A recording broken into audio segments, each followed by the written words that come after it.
안녕하세요, 오토리오 박기돈입니다. 네, 오늘은 신형 E클래스를 시승을 하고 있습니다.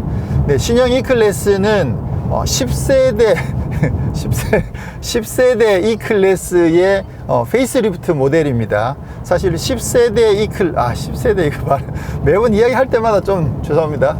자, 10세대 E클래스 같은 경우에는 정말 제가 생각하기에도 이거는 전무후무한 기록을 달성을 했고요. 그리고 메르세데스 벤츠 역사상 정말 최고의 황금기를 만들어낸 모델이 아닌가. 물론 이제 S클래스도 있긴 합니다만 S클래스와 E클래스가 합쳐서 정말 역대급의 메르세데스 벤츠의 성공을 이끌어낸 모델이 바로 이 10세대 E클래스인데요. 사실 디자인도 워낙 잘생겼고, 물론 이제 S클래스에서 넘어오긴 했지만 디자인도 워낙 잘생겼고 판매도 엄청나게 많이 됐고요.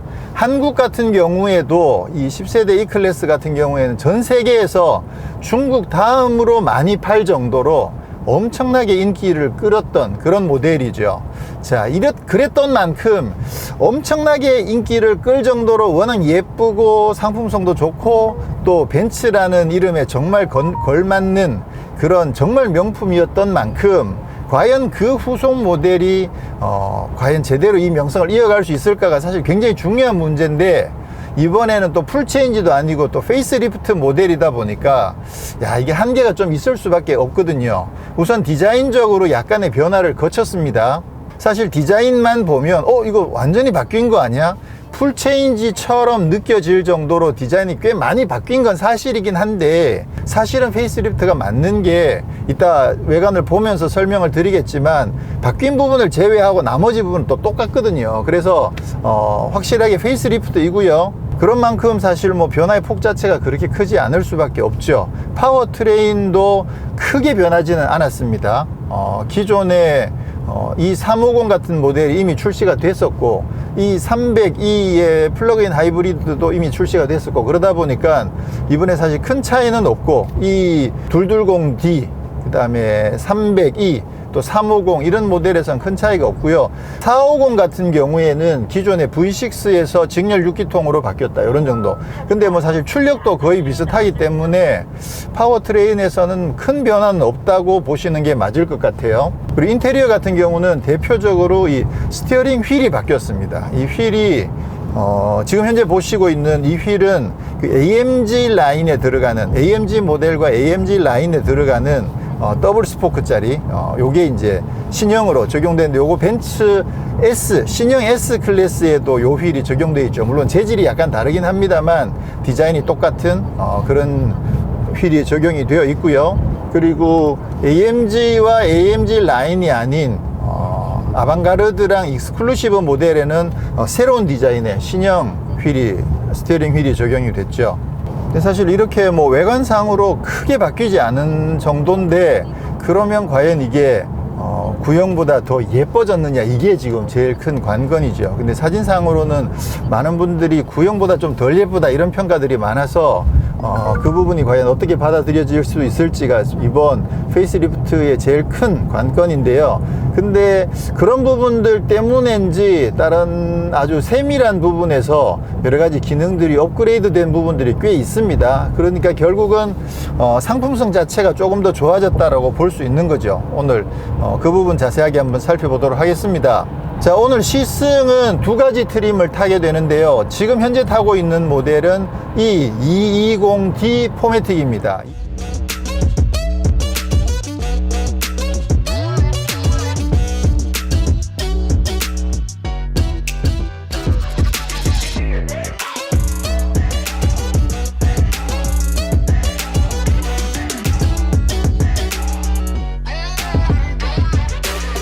2000cc 디젤 엔진 194마력에 40.8kgm를 발휘하는 2.0 디젤 엔진의 사륜구동이 적용된 모델이고요. 그리고 갔다가 돌아오는 동안에는 이제 E300 포매틱을 탈 계획입니다. 이 300 같은 경우에는 48V 플러그인 하이브리드가 적용된 점이 파워트레인에서의 또 변화점이다, 이렇게 이야기할 수 있겠네요. 이 클래스 오랜만에 타는 기분인데요. 일단 이 클래스 승차감은 늘 이랬죠. 분명히 고급스럽고 또 나름 안락한 느낌도 있는데 탑도 상당히 단단하거든요. 그래서 요게 딱 그 벤츠 E클래스의 표준인 것 같아요. S클래스로 올라가면 확실히 많이 안락해지지만 E클래스만 하더라도 안정감이 상당히 좋은 그런 느낌이 드는데, 요게 사실 그 잔진동들이 이렇게 들어오는 구간을 지나가 보면 그때는 이 잔진동이 조금은 이렇게 자글자글 이렇게 들어오는 느낌이 좀 있거든요. 그래서 과연 E클래스급에서 승차감이란 게 과연 정말 좋은 승차감이다 이렇게 이야기할 수 있을지에 대해서는 좀 고민이긴 한 게, 특히나 최근에 이제 제네시스 같은 경우에 G80만 하더라도 승차감이 상당히 좋거든요. 그래서 이 중형 후륜구동 세단급에서 만약 승차감을 따진다고 하면 결국은 제네시스로 가는 게 답일 것 같고요. 그런 반면에 이제 BMW 5 시리즈 같은 경우에도 지난번 시승할 때 M 스포츠 패키지가 적용돼 버리면 승차감이 이게 상당히 좀 거칠어지거든요. 그런 걸 감안하면 역시 벤츠 E클래스가 나름 어떤 표준이다라고 할 수 있긴 있는데, 지금처럼 여기 콘크리트 노면에 여기도 지금 요철들이 조금 있거든요. 이럴 때 이 요철들이 다 들어와요. 그래서 E클래스는 사실 승차감을 보고 타기에는 조금 무리가 있는 그런 모델이다라고 봐야 될 것 같아요. 그리고 지금 현재 220D 포매틱을 타고 있다 보니까 힘은 뭐 220D에서 늘 그랬던 것처럼 힘은 굉장히 여유가 있습니다. 아주 파워풀하지 않으면서 그냥 전혀 어떤 영역에서도 부족하지 않을 만큼 지금 제로백이 7.5초 정도 되기 때문에 사실 7.5초면 상당히 강력한 거죠. 그래서 2000cc 디젤 가지고 이 차를 제대로 운영할 수 있을까라고 생각할 수 있겠지만 2000cc 디젤로 충분하고 남습니다. 그래서 평상시에 타기에 전혀 부족하지 않은 힘을 가지고 있습니다. 지금 이 차는 사륜구동도 적용되어 있고요. 그러다 보니까 아마 국내에서 많은 분들이 이제 이 220D 포매틱을 많이들 선택을 하셨었는데, 최근에 이제 아무래도 디젤을 조금 기피하는 경향이 있다 보니까, 그렇지만 주행 거리가 많아서 연비가 좋은 차가 필요하다, 또 겨울에 아니면 뭐 사륜구동이 꼭 필요하다라고 하시는 분들은 220D 포매틱이 딱 맞는 선택이라고 봐야겠죠. 자, 인테리어에서는 지금 이게 AMG가 적용되어 있다 보니까 스티어링이 바뀐 거 말고 그 외에 크게 바뀐 부분은 없습니다. 지금 12.3인치 모니터 2개 그대로 적용되어 있고요. 여기가 좀 바뀌었어요. MBUX가 적용되는 여기 그 터치 스크린이랑 조거 조절하는 요 부분 있죠. 구형 같은 경우에는 이렇게 볼록하게 하우징 안쪽에 동그란 다이얼이 있는 모양이었는데, 지금은 이게 패널이 적용되어 있어서 이 패널 가지고 마음대로 조절할 수 있는 요걸로 바뀌었습니다. 그리고 MBUX도 조금 더 강화가 됐고요. 그리고 그 외에 소프트웨어적으로도 좀 재미있는 기능들이 조금씩 추가가 됐는데, 이쪽 웰빙 지난번에 GLS 시승하면서 좀 재미있는 게 있었었는데, 이 웰빙에 가보면 지금 시트 키네틱이 지금 제가 껐다가 켰는데, 시트 키네틱이 뭐냐면 약간은 뭐 마사지랑도 조금은 비슷하다고 할 수도 있는데, 마사지랑은 또 조금 다른 게 이 시트 자체가 조금씩 움직여요.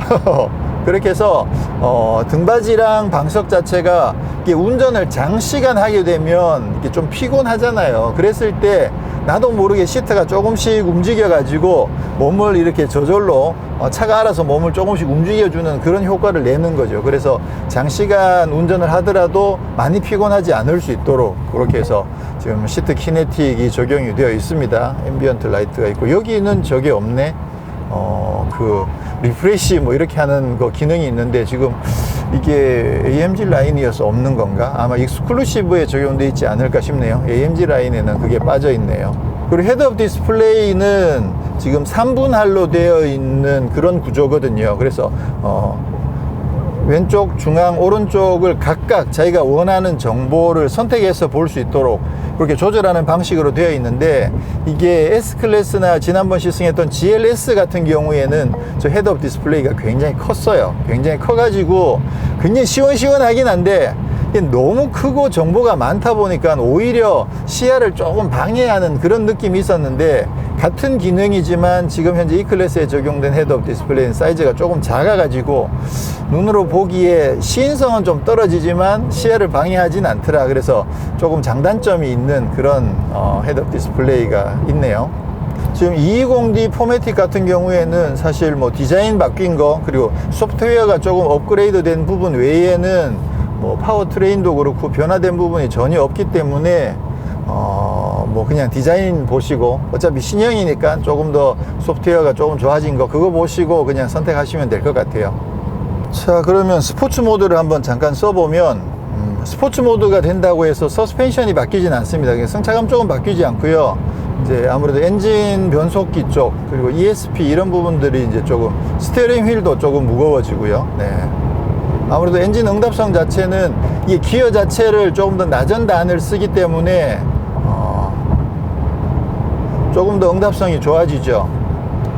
수동 모드를 시프트 패드를 써보면 네, 지금 이게 그 디젤 엔진인데도 회전수 보정을 조금 해줍니다. 그래서 뭐 아주 웽 이런 느낌이 들진 않지만 아무래도 디젤인 만큼 그래도 이 엔진 올라오는 엔진 사운드 윙 올라오는 소리가 들리죠. 그리고 바늘이랑 그 엔진의 응답 속도 자체도 크게 차이가 나지 않고 아주 양심적으로 잘 해놨네요.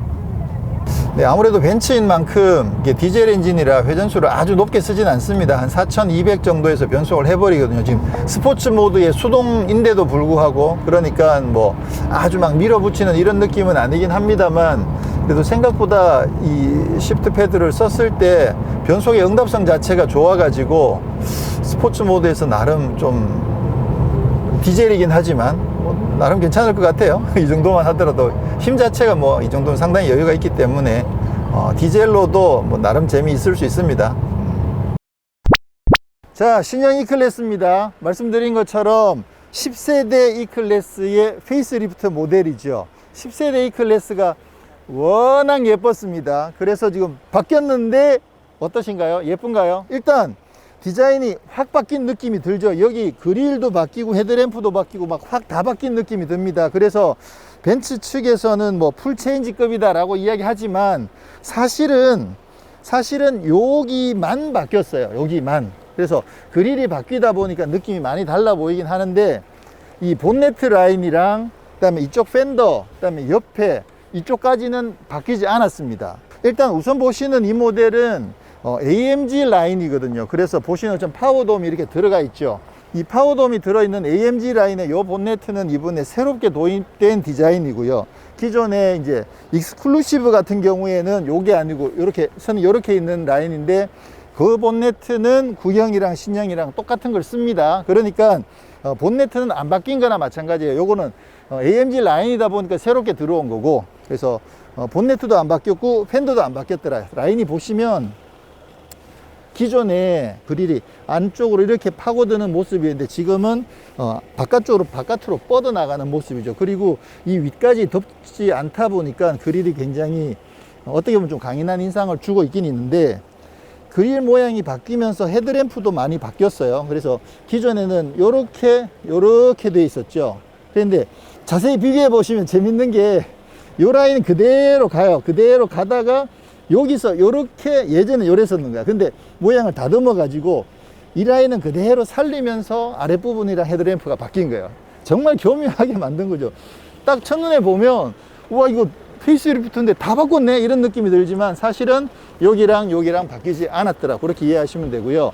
자, 지금 요게 멀티빔 LED가 적용된 신형 헤드램프인데요. 기존의 헤드램프 같은 경우에 C클래스는 줄이 하나, E클래스는 2개, 또 S클래스는 3개 이런 느낌이 있었잖아요. 근데 이번에도 그게 약간 비슷하게 적용이 되어 있어요. 지금 데일라이트가 이렇게 적용되어 있는데 데일라이트는 조금 비슷한 느낌으로 가고 여기 보시면 하나, 2개, 여기 촉이 2개가 딱 들어가 있어요. S클래스는 데일라이트가 이렇게 있고 여기 중간에 요게 하나, 2개, 3개가 들어가요. 그러니까 헤드램프를 보고 물론 이제 신형 S클래스는 디자인이 확 바뀌어 버렸기 때문에 그냥 대충 봐도 쉽게 알 수 있습니다. 그렇지만 헤드램프 가지고 구분하는 방법이 이게 2개가 있느냐 3개가 있느냐 그렇게 구분하시면 된다는 거죠. 자, 지금 말씀드린 것처럼 이게 AMG 라인이다 보니까 범퍼 아랫부분에 이렇게 A자 아치가 적용되어 있죠. 그리고 이쪽에 구멍이 뚫려 있습니다. 뚫려 있고 좀 큼지막한 공기 흡입구 같은 느낌으로 디자인을 해놔 가지고 상당히 좀 강한 인상을 부여하고 있습니다. 자, 옆모습은 바뀐 부분이 없습니다. 이쪽 펜더 여기까지 다 똑같고요. 지금 보시는 거는 여기 아까 제가 타고 온 거는 이 220D 포매틱이었는데 지금 요 차 이제 타고 갈 차인데 요 차는 이 350 포매틱이거든요. 그래서 350인 만큼 휠도 20인치 휠을 적용을 했어요. 아까는 저희가 19인치 휠이었는데 20인치의 타이어도 구디어 이글 F1의 아시메트릭 3가 적용됐고요. 앞에는 245 35R20, 뒤에는 더 커요. 그래서 뒤에는 275 30R20. 이게 서로 앞뒤에 다른 타이어가 적용이 되어 있습니다. 사실 이게 이 350이지만 그래도 이거 4기통 2000cc 엔진이거든요. 그래도 사실 힘이 굉장히 여유가 있는 만큼 조금 고성능 타이어를 앞뒤 다르게 적용을 해놨습니다. 자, 뒷모습도 이거 디자인이 상당히 재미가 있는데 계속 말씀드린 것처럼 이거 페이스리프트잖아요. 근데 페이스리프트인데 만약에 이 철판이랑 이거랑 뭐 다 바꾼다 그러면 사실 돈이 너무 많이 들잖아. 그래서 이 철판은 그대로 썼어요. 구형의 이 라이트가 어떻게 생겼는지 혹시 기억하시는지 모르겠는데 이렇게 가서 여기서 밑으로 이렇게 내려와요. 라인을 그대로 따라서 쭉 내려와 가지고 여기서 이렇게 되거든요. 여기서 이렇게. 그래서 앞뒤가 상당히 좀 유사한 느낌의 리어 램프가 적용되어 있었는데 여기서 여기 똑같아요. 똑같아서 이렇게 내려가던 거를 싹 잘라 올려버린 거지. 그러다 보니까 지금 디자인 느낌이 확 달라졌죠. 그리고 지금 여기가 안으로 이게 파고 들어갔잖아요. 구형에는 여기가 그냥 이거랑 똑같았거든요. 그러다 보니까 이 트렁크 쪽은 어쩔 수 없이 새로 만들 수밖에 없었던 거죠. 그래서 이렇게 돼 있었던 거를 이 트렁크 안쪽으로 파고 들어오면서 이 부분은 새로 제작을 해야 되고, 그리고 램프랑 범퍼는 어쩔 수 없이 새롭게 제작이 된 겁니다. 지금 보시면 야, 안에 엄청 멋있어요. 상당히 디테일이 굉장히 예쁘게 적용되어 있습니다. 자, 보시는 것처럼 리어 램프가 구형은 이게 좀 이게 두툼하고 짤뚝한 느낌이었었는데 이번에는 날렵하고 가로로 길어지면서 차체가 좀 더 넓어 보이는 그런 효과를 주고 있습니다. 뭐 범퍼 디자인은 어차피 신형으로 바뀌면서 조금 바뀌었고요. 자, 그래서 디자인에서는 페이스리프트인 만큼 딱 실물을 보면 와, 진짜 많이 바뀌었다 이런 느낌이 들지만 사실 자세히 뜯어보면 페이스리프트의 정석 그대로예요. 그래서 그나마 이제 AMG 라인이 새롭게 적용되면서 본네트가 조금 바뀐 점, 요 점은 좀 돋보이는 모습이고요. 이게 기존의 제대로 된 AMG 모델은 여기가 훨씬 더 과격해요. 그랬는데 요 AMG 라인에 본네트가 이렇게 적용돼 있어서 좀 멋진 모습입니다. 헤드램프도 근데 사실 솔직히 구형이 더 이뻐. 그건 어쩔 수 없는 것 같아. 구형이 워낙 예뻤어요. 워낙 예뻤기 때문에 그 이쁜 데다가 화장을 아무리 고친들 더 이뻐지기는 쉽지 않죠. 이건 어쩔 수 없는 숙명이에요. 엄청나게 예쁜 모델의 페이스리프트 모델이 가질 수밖에 없는 어쩔 수 없는 숙명. 더 예뻐지기는 어렵더라. 네. 자, 그러면 350 출발해 보겠습니다.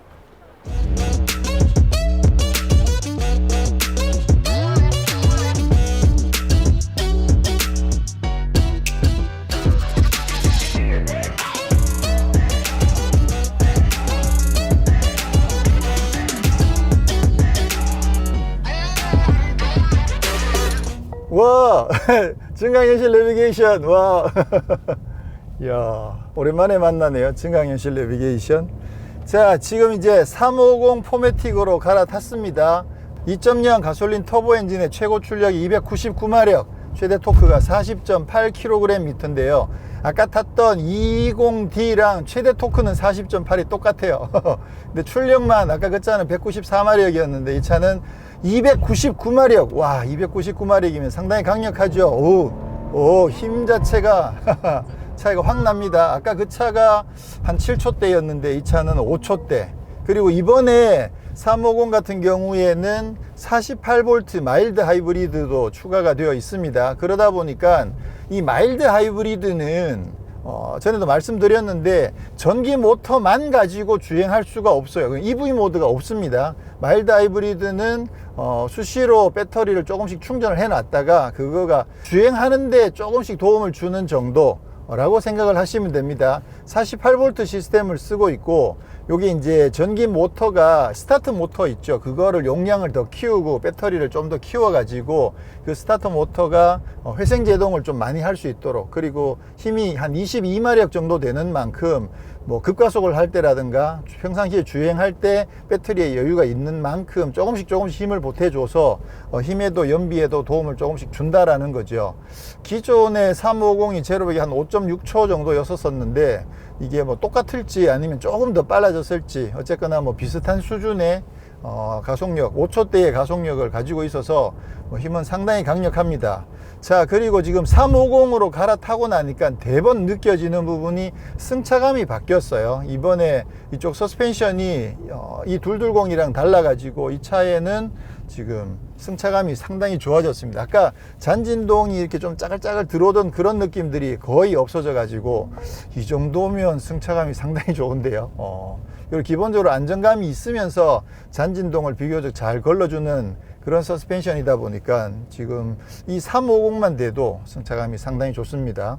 그리고 시작하면서 잠깐 보셨던 그 증강현실 내비게이션도 350 이상에 지금 적용이 되어 있거든요. 그래서 교차로가 등장할 경우에 전면을 카메라로 찍어 가지고 그 영상 위에다가 어떤 길에서 좌회전을 할 것이냐 우회전을 할 것이냐를 보여주는 상황인데, 요것도 지금 제네시스에 적용된 증강현실보다는 조금 더 현실성이 좀 더 있어요. 그래서 도로를 조금 더 정확하게 보여주거든요. 그래서 지난번에 제네시스 같은 경우에 도로가 나타나기 전에 공중에서 이렇게 화살표가 떠 있으니까 이게 이쪽 길로 가라는 건지 그 다음 길로 가라는 것인지가 명확하지 않았었는데, 지금 이 차 같은 경우는 조금은 더 명확한 증강현실이 적용되어 있습니다. 그 부분 이따 교차로가 나타나면 다시 한번 확인을 해보기로 하고요.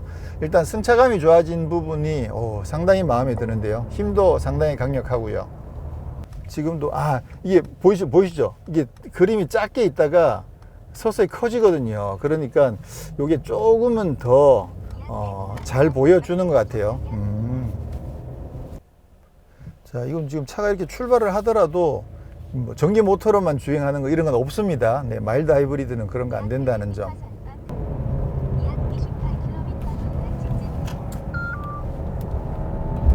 야, 힘 좋고.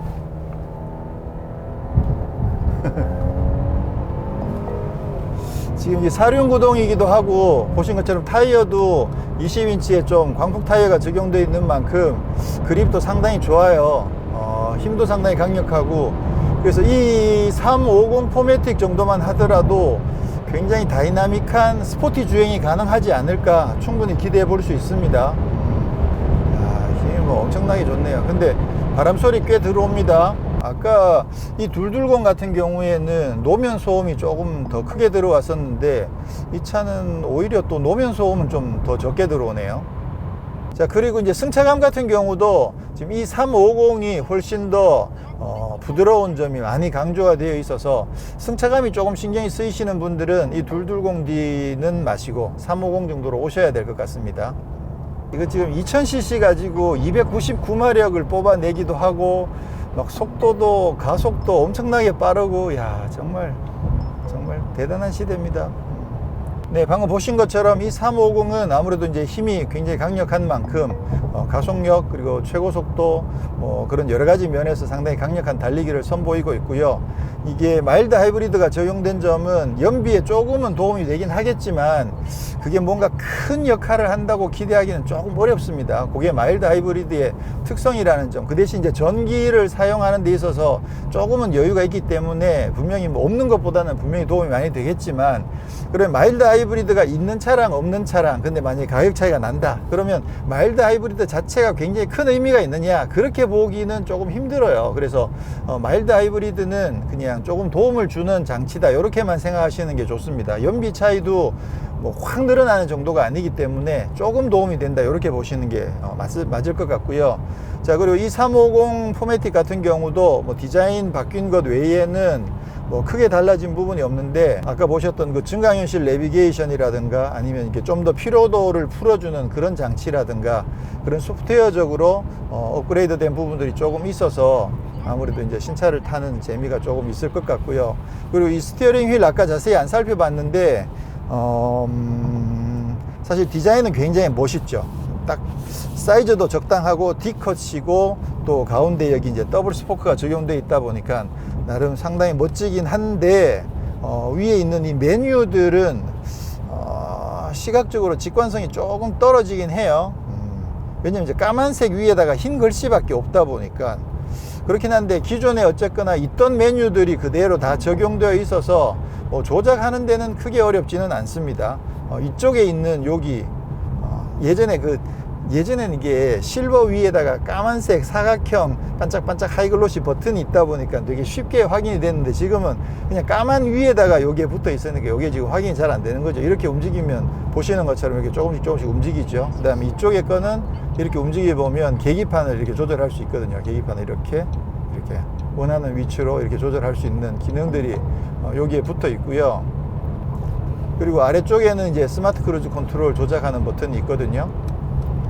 자, 이번에 스마트 크루즈 컨트롤 부분도 그 어시스트 패키지가 플러스가 적용이 되면서 차가 이제 정차를 했을 경우에, 스마트 크루즈 컨트롤을 켜고 가다가 앞차를 따라서 정차를 했을 경우에 기존에는 30초까지만 대기를 했었는데 지금 이제 60초까지를 대기를 합니다. 그러니까 60초 이내에 앞차가 출발해 주기만 하면 운전자가 굳이 다른 조작을 하지 않더라도 앞차를 따라서 자동으로 출발해 주는 기능이 적용이 된 거죠. 그러면 한번 켜보면, 이걸 터치가 되나? 오. 이게 버튼을 누르면 10km씩 올라가고 터치로 이렇게 밀면 1km씩 속도가 올라갑니다. 자, 지금 이게 세팅이 됐고요. 차간거리를 2단계 정도로만 유지하고, 지금 스마트 크루즈 컨트롤이랑 스티어링 어시스트가 작동을 하고 있는데요. 여기도 요번에 조금 새로 바뀐 부분이 있습니다. 이렇게 손을 놓고 가게 되면 지금 앞차를 따라서 주행을 잘 하고 있죠. 그러다가 이제 일정한 시간이 지나면 이제 핸들을 잡으라고 경고가 뜹니다. 요때 기존 같은 경우에는 이 스티어링 휠을 조금 조작을 해 줘야만 이게 인지를 했었어요. 그랬는데 지금은 스티어링 휠에 힘을 주지 않고 그냥 터치만 해도 이 사람이 지금 핸들을 잡고 있구나 라는 거를 얘가 인지를 해줘요. 그래서 손가락 하나를 대보면, 손가락 아니네, 안 없어졌네. 손가락 하나 가지고는 안 되고, 손가락 2개를 대면 안 되고, 3개를 대면 안 되고, 4개를 대면, 4개를 대니까 되는데 손가락 2개, 3개가 지금 안 되죠. 이거, 자, 왜 이 말씀을 드리냐면, 이 정전식 센서가 달려 있는 부분은 BMW가 먼저 사용을 했어요. 그래서 BMW 같은 경우에는 손가락 1개로는 작동 안 하고 손가락 2개 정도의 면적에 사람의 신호가 들어가면 인지를 했었는데, 이 차 같은 경우에는 거의 손가락 4개 정도 면적을 갖다 대야만 운전자가 핸들을 잡고 있다라는 걸 인지를 하는 것 같아요. 그러니까 적어도 이렇게 핸들을 잡고 있는 경우에 내가 힘을 주고 있지 않다고 해서 핸들을 잡으세요 경고는 들어오지 않는다는 것, 그 점은 좋은 것 같아요. 이게 실제로 초기에는 이게 조작을 해주는 방식이 더 좋은지 아니면 터치면 해도 되는 방식이 더 좋은지가 사실 조금 애매했거든요. 뭐 어쨌거나 운전자가 잡고 있어야 되는 상황이기 때문에. 근데 이 세월이 지나면서 많이 사용하다 보면서 알게 된 게, 핸들을 잡고 있는데도 직진을 하고 있다거나 힘이 별로 안 들어가면 자꾸 핸들을 잡으시오라고 경고가 뜬다라는 걸 알게 된 거죠. 그래서 지금으로서는 힘을 가하는 방식 말고 이렇게 그냥 잡고만 있어도 터치만으로도 인지를 하는 방식이 좀 더 좋다라는 게 이제 지금은 그쪽으로 결론이 나가고 있는 것 같아요. 그래서 벤츠도 좀 늦긴 했지만 터치만 하고 있어도 인지를 하고 있는 방식으로 바뀌었습니다. 자, 앰비언트 라이트도 여기 이제 웰빙에 들어가시면, 그러면 앰비언트 라이트 있죠. 그렇게 해서 색상이 멀티컬러, 여러가지 멀티컬러 작동, 여러가지들이 있군요. 그래서 뭐 다양하게 선택하셔서 하시면 됩니다. 시트 컴포트에서는 아까 보셨던 시트 키네틱 요거 켜놓으면 약간 시트가 움직이는 이런 조절할 수 있고요. 히팅 밸런스, 자, 이게 지금 히팅을 여기서도 조절할 수 있고 이쪽에 있는 히팅 버튼도 있는데 통풍 시트가 없어요. 왜 이래 진짜. 통풍 시트를 이렇게 안 넣어주다니. 참. 자, 우리 통풍 시트 없는 차들 사지 맙시다 진짜. 아니 어떻게 이 클래스에 통풍 시트를 안 넣어준단 말이야. 모닝에도 있는 통풍 시트를 안 넣어주시다니 진짜 해도 너무하네. 자, 그러면 급가속을 한번 해보도록 하겠습니다. 스포츠 모드에 두고, 스포츠 플러스 모드에 두고,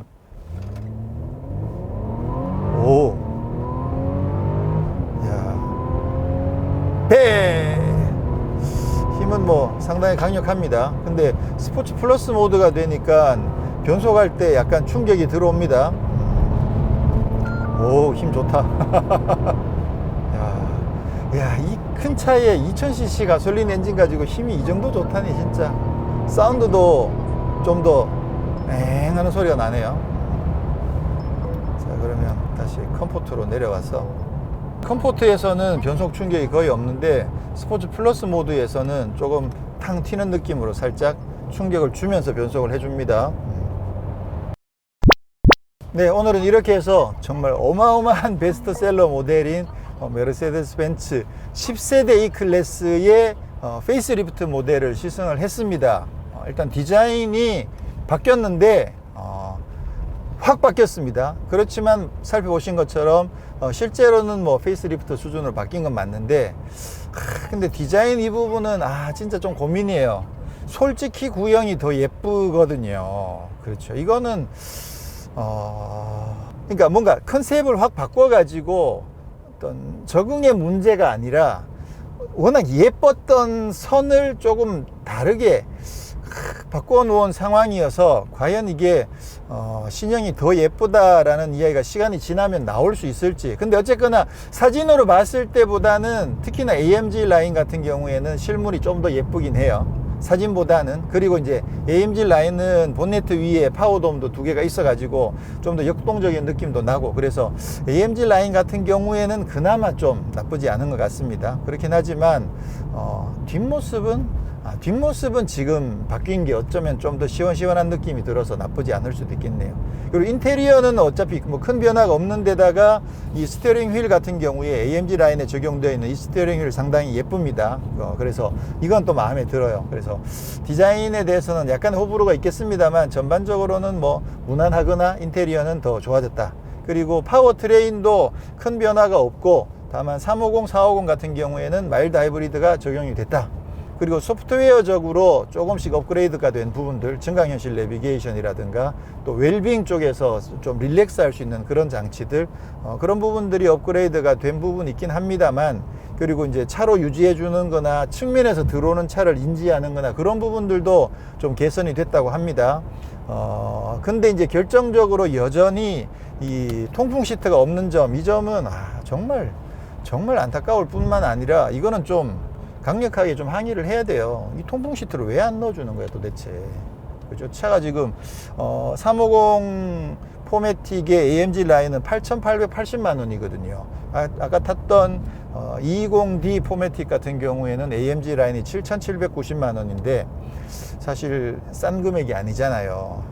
이제 국내에서 지금 큰 인기를 얻고 있고, 심지어는 벤츠 E클래스를 추월했다라는 게 큰 뉴스거리가 되고 있는 제네시스 G80 같은 경우에 이 정도 금액이면 완전 풀옵션이거든요. 정말 막 나파 가죽에 뒤에 모니터까지 달아가지고 이 금액에 살 수 있기 때문에, 그렇다고 해서 그 차가 그러면 힘이 약하냐, 아니면 뭐 디자인이 고급스럽지 않으냐, 그렇지도 또 않거든요. 그래서 굉장히 장점이 많기 때문에 국내에서 많은 분들이 지금 G80으로 넘어가고 있는 상황인데, 이 상황에서 E클래스가 통풍 시트를 안 넣어준다는 건 좀 많이 아쉽네요. 물론 이제 그 메르세데스 벤츠라는 브랜드 파워가 있기 때문에 그런 부분이 주는 장점도 분명히 있긴 합니다만, 이제는 좀 고민을 해봐야 될 시점이 아닌가.